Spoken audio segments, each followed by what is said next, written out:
This week we're going to highlight the price changes associated with the USDA's August supply-demand report. It will come out on Tuesday, August 12th.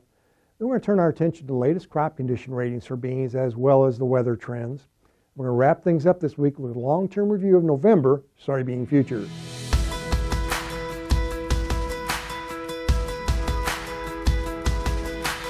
Hi, this is Brian Bastine with Advanced Trading. Let's talk about the soybean market. We moved in the month of August here, and of course that's a critical month for soybeans in terms of pod set and pod fill. Before we get to that, however, let's take a look at the history of the price changes associated with the August USDA report. Again, we're looking at the price change of November soybean futures here on the day that the August crop report is released. For example, last year, the November soybean futures ended up closing 17 cents lower compared to the previous day.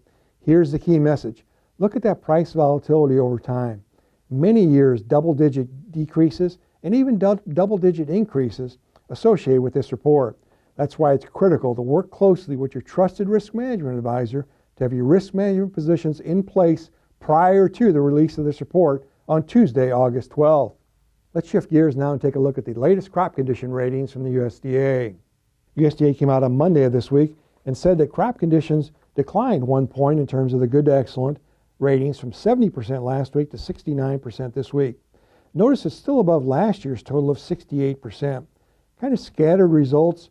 Illinois and Iowa both declined. However, Minnesota and North Dakota increased.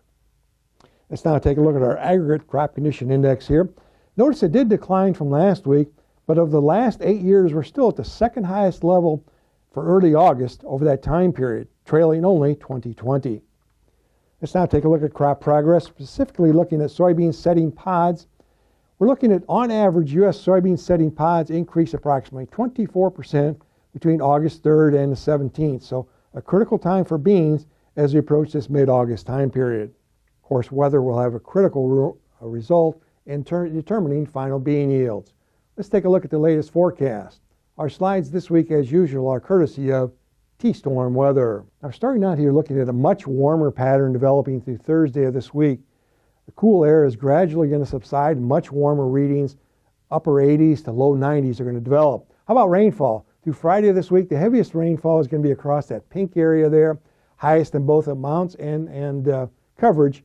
We are going to see some area also in that green area, some rainfall there. But as we move further south and further east, not as much rain. Now that's going to change moving into Saturday through Tuesday. All across that green area there, a possibility of some scattered thunderstorms. Now the most organized storms are going to be across that the darker green area. Let's take a look at accumulated precipitation now over the next 2 weeks. Now over the next 2 weeks, most of the major bean growing areas are going to be near normal. So we're not seeing anything like that western area, which is extremely dry. Let's wrap things up this week looking at trends in November bean futures. Now, November beans, as we tape here on Tuesday, are trading near $9.95 a bushel.